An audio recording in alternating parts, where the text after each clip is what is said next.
Jeg sitter og gjør mannakotten til føreske King James. Jeg fann også neten for en år siden, her som man kunne downloada omkring fil ved mannakotten. Og det har vi så sett meg opp sjálvur, men jeg vil ha mannakotten som de gamle. Her har vi en krukk om mannakotten. Hetta er de gamle, de gode gamle. De er større, røyere, og jeg vet ikke, fittligere. Så her var det også nytt her rundt om, sånn her, okkur prøye rundt om her. Og det har vi så tekna akkurat lukka som det var. Og så ferdig i jøknen 8 mannakott. Og så har vi, jeg har skriva høyte i King James, i føreske King James, Genesis, ikke første Mosebok, men Genesis og så videre. Så er det her at jeg vil lyse i ødels mannakotten og krosse av, ångstan jeg har gjort brøytingar, og ter brøytingarna er hovedsakelig såleis at jeg gjør i avsnittet og lyder sin langre enn hva det er i som mannakotten. De fleste av som mannakotten er bare 8 vers, eller 2, eller 3. Nekva av dem har vi gjort til 4-5 vers, og nekva stande i solmen her som solmen er ganske 6 vers lengur, og avsnittet er 2-3 vers. Her sier bare lag og let deg lese atlan solmen. Det har de ganske av. Så at jeg er ferdig jøkken her. Jeg prenter dette først ut av 3 ørsk. 3 ørsk. Men så også jeg, når jeg lar meg helt gjøre det og sette det opp av 4, det har vi så gjort. Ja. Nu har vi så sett det opp av 6 av 4 ørsk. Og jeg har gjort nok sånn jeg manna på den træt. Jeg er ferdig med jøkken mine bøybel som er her ivre. Og så har vi ble av jøkken hukt etter som mannakotten, og så sykje til at bøyene her er nok så fatakslitt. Til dem som i Moseboken var egentlig fatakslitt. Så her har vi gjort nok som nek mannakotten træt, til sykje her i botten og nere bøynt. Jeg har gjort en rikva træt. Og så vil jeg fytles i ørskene. Fytla ørskene, bøya.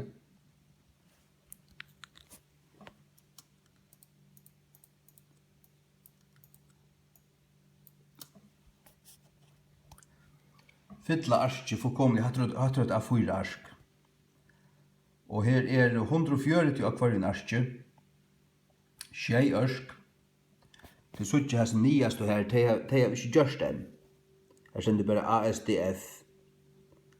Og opp etter her, ottast til høyreåsene.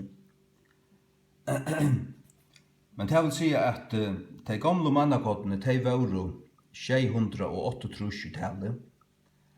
Men nu til føreske King James vera det, til hese mannakottene til føreske King James vera det 6-440, det gjør 900 fors.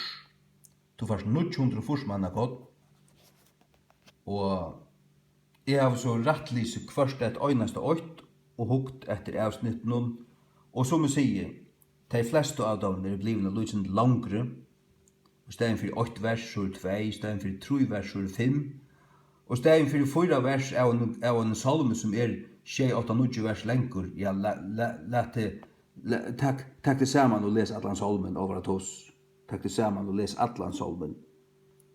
Så det er på tamatan. Og mannakottene vera på den gamla matan. Og Exodus, Deuteronomion, Matteus, vi Kolossensarner, Filippensarner, som der gamle missionsmennene skjøtte. Det stender her i Filippensarnen. Det er det som du først her, Filippensarnen, vi PH. Og Kolossensarnen vi C, og Matteus vi Matteus. Og salmur vi PS, det er ikke en kyrkjesalmur etter omkring kavhøytnan, bannande drekkande badnadøptan høytning, nei, heter Guds år, ta hevda PS, bare for å skjere det av fra sånne her høytn og salmen til folkekirkene. Heter altså Guds år, det er noe høyt annet enn det. Heter høylagt, det er ikke. Salmur 34, 6 og 9 til 20. Salmur 44 til 6.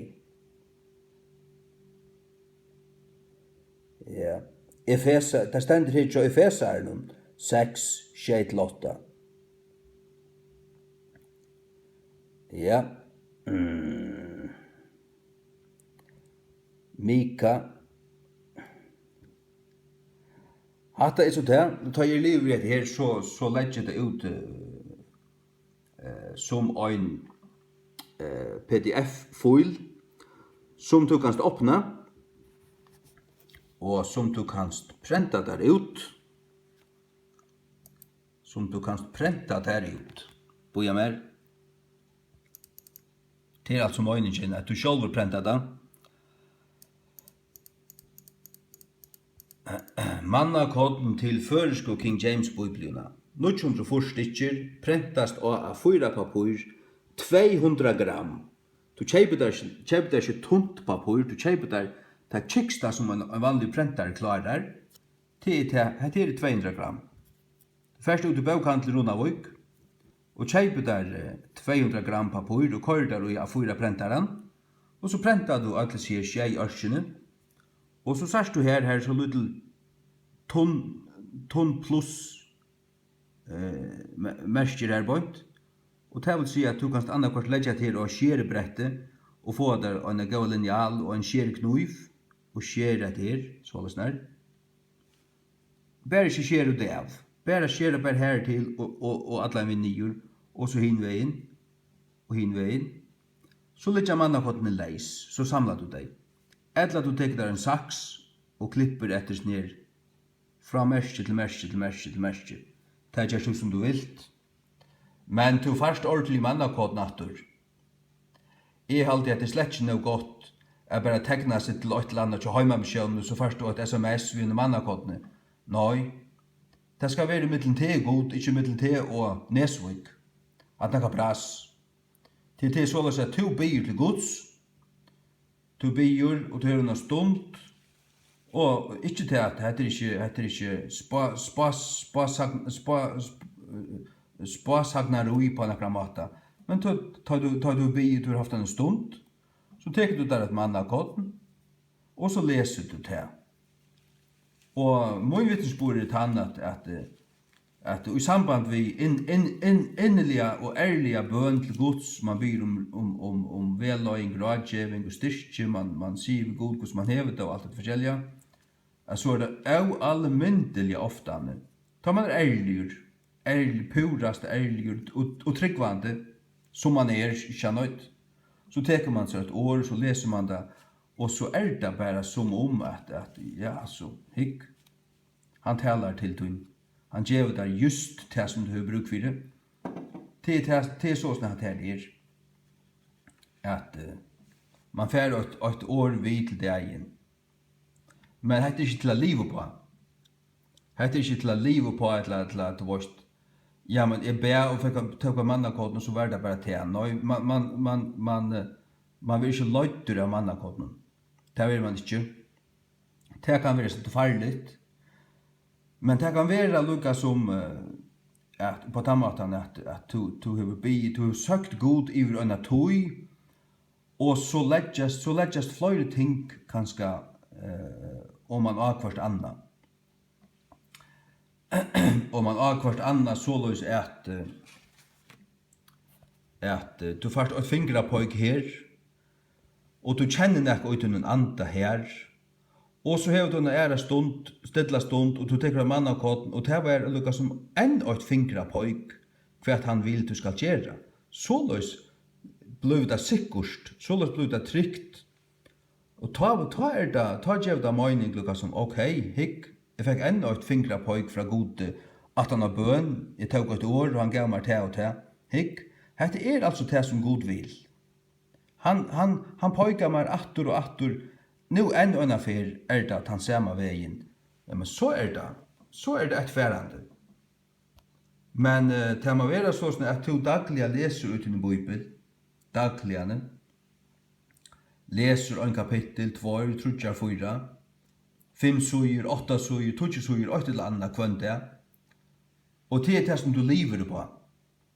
Det det som mätar dina sal, samma vi bön, samma vi tilbian, du får nira knä og tilbi god, og bier og leser Guds ord, og så at han har det så tenker du der øysene om øysene i et mannakåd, øysene. Det ikke sånn at du setter det bare og teker et mannakåd, et annet, og det bare det. Og du bøyer etter at god gjør der til svære som du vil tæva, til høyt farligt. Sånn kan du ikke gjøre det, det måste du ikke. Høyt farligt. Nei. Tu leser, og i kapitlavis, og bier, og i 20 minutter og kvarter, halvan tøyma, 20 minutter og et eller annet, bier ordentlig. Konsentrera, og i bøn. Nei, han i bøn. Gakk nu stillesligane. Ikke klamsa gau, pappa bier. Og så videre. Hvis du borst saman vi øren falskene, at det er vel å merke. Borst ansam at så døylig, frier i huset, så blir du. Halleluja. Ja. Men god talar, ja. Han kan sværa vi. Han vil sværa mer vi kvørst vi høyrbærare rødt, vi kvørst vi dreime, vi kvørst vi jøkne manna koden, og vi kvørst og jøkne til at andre tryggvann som man snakkar vi blev inspireret å si av oss ting vi øyn. Eller til at man byr sammen vi øren, og andre som man byr sammen vi få et år i sin anda fra gode, så gjerne sjøen, det har vi også oppleva. Folk som jeg byr sammen vi til å se sjøen, og så sier de, to brauer med vi bau, så sa jeg nekka. Så sier det til sjøvnene som det så, og det bare, ta fettler 5 øyre, lukka som det ta fettler til høyla. Ta kjem til høyla på plås, 4 tær, til svær som høyla anden, vurste til brauren eller systrene, som enn og et fingra pojk. Men man vil omgående man let seg ikke løye av bare øynene fingra pojk. Det er forfærligt, forstå. Man skal be om man fer omgang ved for man finner 2 troi og hver som ved kanskje 8 jøgne mann av koden 8 dreim kanskje og ta 3 kunne så være 8 år fra en øren braure så det sikkert så vet man god altså uisen her han vil at her men det kommer sånn til andre på hvordan alvorlig det holder hva det som det dreier seg om hvordan avgerande det skjønnøyt.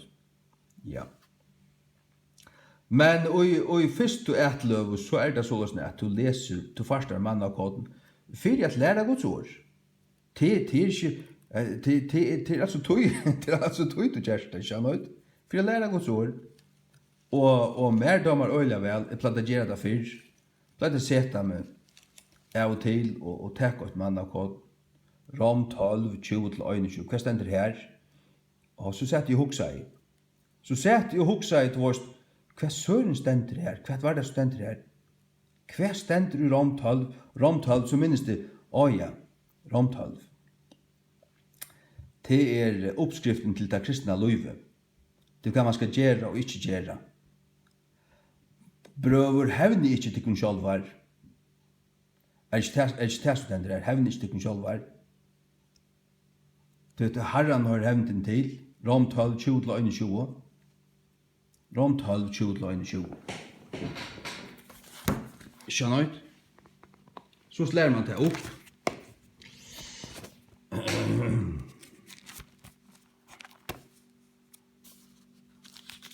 När de öle var sitta så såna lägga att vart tack åt manna kod för och andra efter bara för att träna men minns det nu kvar allt hela stendur. Jag kunde gott lägga 20 det var ända läst manna kod na bor det var manna kod att manna kod och jag visste vad stod i öllum. För en tjej har en så igen Arne binte att toja och rättläsa. Jag har haft tøy där i systne. Rom 12.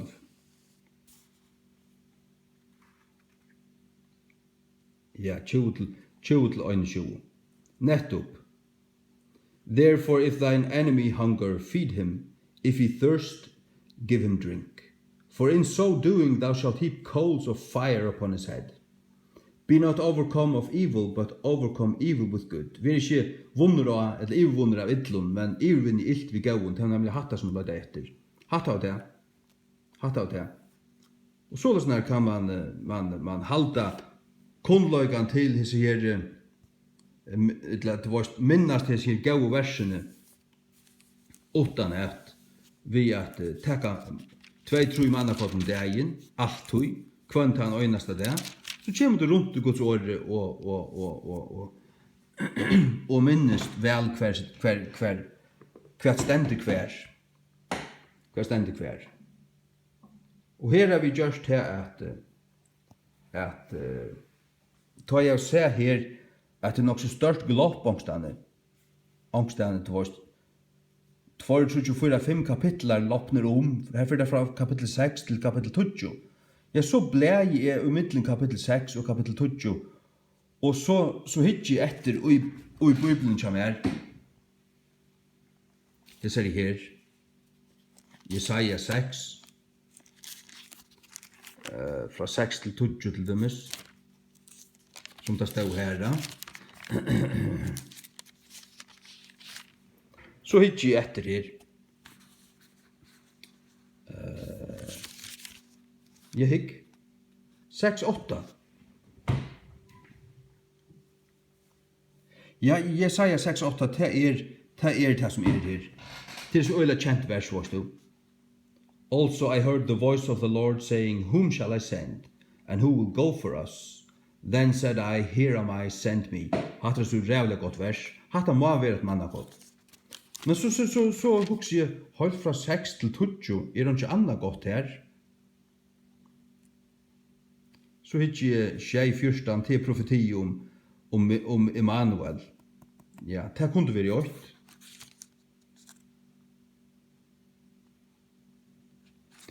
If ye will not believe, surely ye shall not be established. Om du vil ikke tryggva, så visselig skulle det ikke være grunnfester. Hatta kunne være et annet. 8.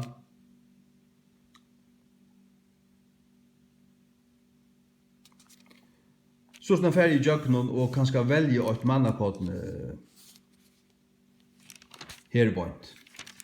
Nu sier jeg bare som døme, ja. Her også Anna. Sanctify the Lord of hosts himself and let him be your fear and let him be your dread. Eller her fra kapittel 9, vers 8-2. The people that walked in darkness have seen a great light. Og ta i gjeri som annakotten, så er det ikke bare 8 vers, men jeg røyner å teka det, og som det brøyere, fra vers 8 ut i 2, eller kanskje tro i øysene, jeg gjeri det til et avsnitt heldur enn bare 8 vers. Et avsnitt heldur enn bare 8 vers, så at du leser alt samanhenge. Og er du i Salmonon til dømes, i Salmonon, Salmor 4, han er 6 vers. Det tror jeg om 2 minutter å lese det her. Hvor skal du bare kunne lese første vers? Eller 3 vers, eller 4, at du leser et eller annet salmen sjålvande? så har du lært tannsolmen, så har du lyst til mye mer av Guds ord, ikke sant? Men anker tog, tar man ser at hetta verset er godlmålen her bant, og det gjør noen mening at det kan noe mer vi enn akkurat hatta verset, så lett å testanta. Men tar jeg leser nu, tar jeg ferdig jøkken, som han har gått, nu så ikke til at hatt er godt, men egentlig er det som kommer at nå, og hatt begynner egentlig her, og hatt er godt, og hatt er godt, og hatt er godt, men her kommer også andre. Så tar jeg herfra og her til, dupp, hatt pette, og i stedet for bare hatt pette. Alt det her, i stedet for bare hatt, ikke nødt. Ja. Så løs tog at det tikkun konnot, så føriska King James ikke lattesoppa meter. Til ordentlig til de som er vant til at eta brei, tungaføye, ikke bare mjölk, men brei og kjøtt, Guds års, og det skulle du så sannelig få. Og få det til kun mannakotten som tilførsk King James, så få det et ordentlig avsnitt. 900 fors, gjør så vel. 440, 140 for skjei, det gonger skjei gonger på hytta. Du prenter det skjei ørsk ut, så skjer du det sunter og kører det i en skål.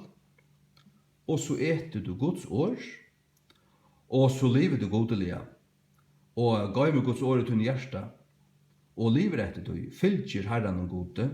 Halleluja. Takk lov prus. Herren sikne til. Amen. At her vi bruker mannakott. Vars du måst hava ratta innstilling.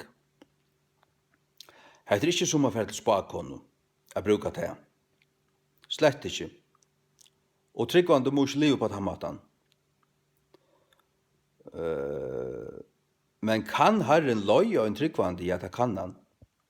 Kan han løye en tryggvande og bruke mannakott? Det kan han. Gjer han det? Ja, det gjer han. Det gjer han.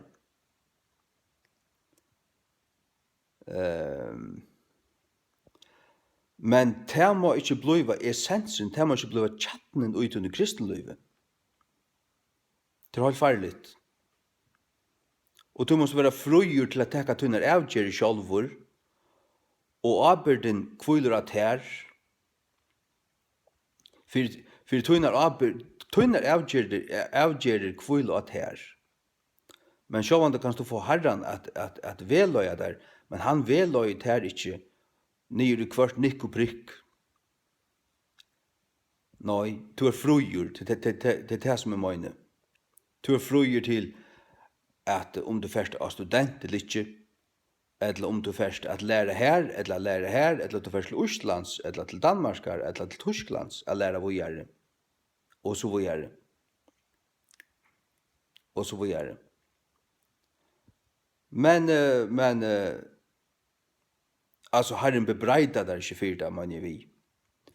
Men det noe særlig avgjør, skal det ut i tjeneste, eller ikke vil Herren til, og hver skal det, så kan det være skilla godt at du byr i det i nekra måneder eller nekra viker, og bøyer etter svære fra Herren, til han gjør det.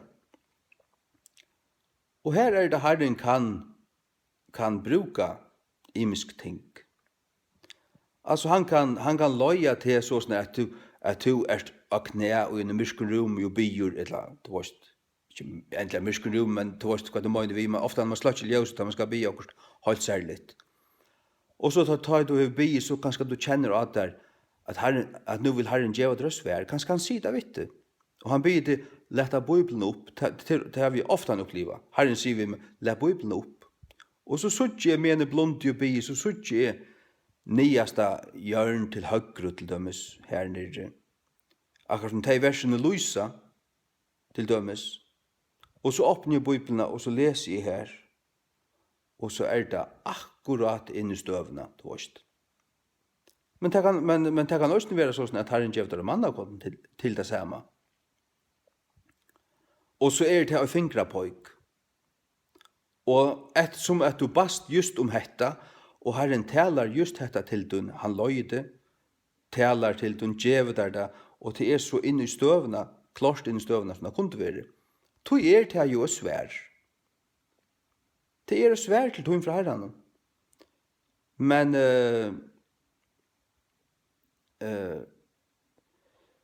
såret opplever du, tar du stendet vid et veamøt, og et avgjørende veamøt.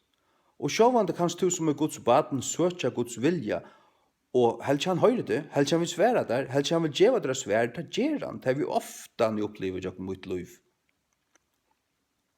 Men da man bare ikke bliva sånn at du ikke kan gjøre at du har hørt fra himmelen for hvert nikkoprykk, skal jeg kjøpe handa bilen, skal jeg ditten datten, skal jeg kjøpe meg noe klær nå, og du ikke kan gjøre det at du var svær fra himmelen.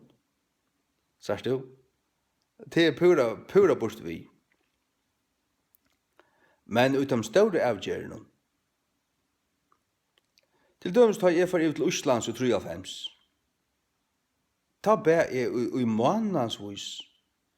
Og jeg fikk fingrapøyk. Fikk flere fingrapøyk. Ta jeg søkt herren i bøen innan kameren.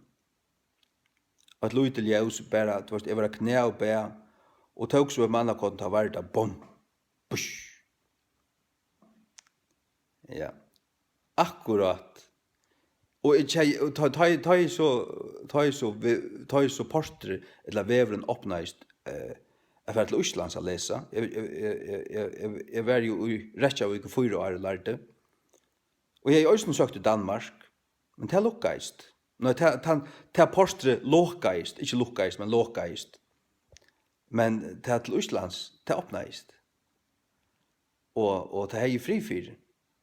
Og kjente tann vi en herren løyte, det var det også, virkelig igjen. Jeg skulle til Østlands, ikke til Danmarkar. Og det er så sånn at herfra røykaist det målslige. Jeg har ikke røykast i Danmark og pette målslige. Jeg har drenast og blivet fattakur. Jeg er ferdig heisen målslige hvis jeg er ferdig Danmarkar. Og heisen.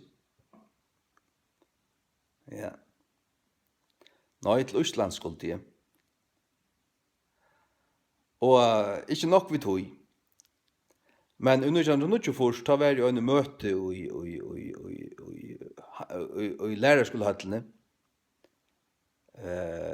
Onkel Normauer. Eivind Frøen hadde det vært, taler jeg her. Og han sier til jeg, be okkur ødt som var her,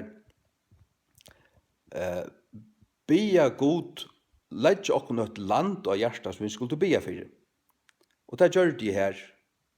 På en god nekka land som jeg skal bia for. Hva skal de holde det? Østland. Bia for Østlandet. Det er noe nødvendig eller 8 fors, 9 fors ganske. Og så gjør de til jeg ber for Østlandet i Aravis. Og så fører jeg iver her. Nå er jo en sånn her iver. Som i 8 og vi til 4 konene. Ja, som stakk jeg fram her. Som koner gjør det, åpenbart. Og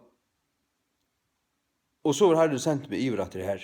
Fløyre, tverrferier, fotlom billig av traktaten, 5000 traktater i bagasjerommen. Og fra steg til steg firman køyrande, og djevefaltje, bøyder ut traktater. Og i 1000-vis. Ja. Ja.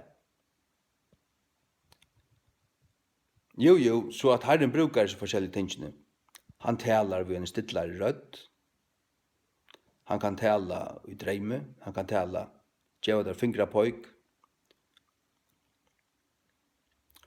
Og et annet døme om det er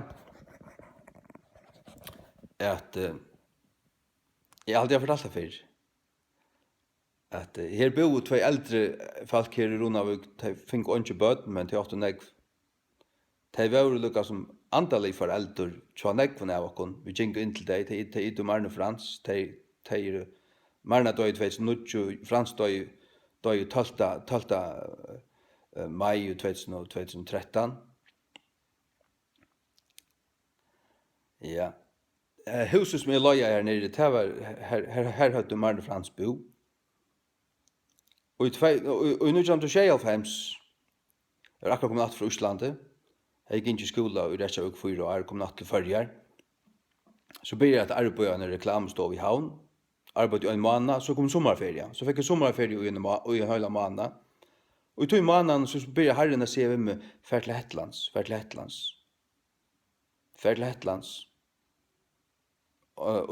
Och en trobåra för.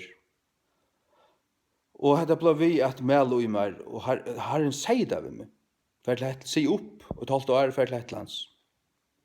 Så fär jag in av vidja Marne Frans. Och så sitter vi här och dricker kaffe. Hon bäckar alltid pannekakor. Så åt vi pannekakor. Och det var omkant, alltså hvis man får in här, så la bibeln av bornen och en krukka av mannakotten. Och vi arva henne av mannakott, eller torra mannakott, till desse golo som i her. Desse golo som i her. Nu tok jeg akkurat Rom 11:20, hva skal stende her? Til nøye gav gods, og til kallan og nøye gav gods utan Iran. God irar sig inte om några gav sunnar kattlandsöjna. Rom 11:20.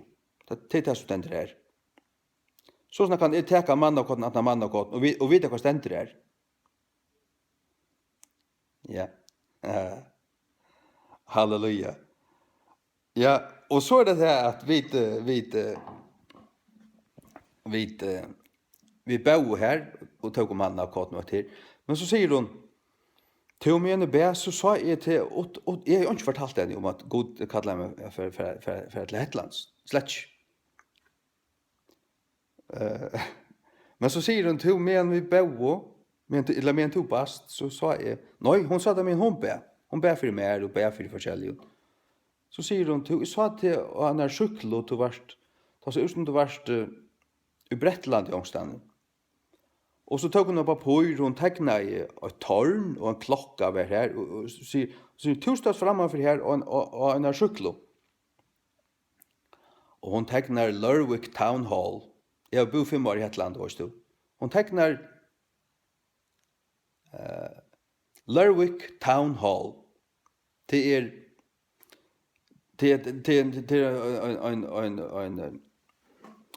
en bojrashuset i Lerwick. Här är akkurat som en forst, som en fästningur. Hon tecknar i det, och så tecknar hon klockorna. Jag ser att det är Lerwick Town Hall. Herren kallar mig för till Hetlands, och nu visar han till det. Ser du? Och här blev det, jag har bruk för det. Jag skulle ju se upp, jag var akkurat börjar och nu inte arbete. Jag skulle ju se upp, och jag skulle ju färra. Och så får det till vårt vi en sambåte, tja vånen i Fuglafyr, tøffande til Hetlands. Men jeg har bruk for det her, og da gav herren mer og jøgn og syster. Og så får jeg det. Ja. Og til det. Ja. Takk lov, prus. Amen. Amen.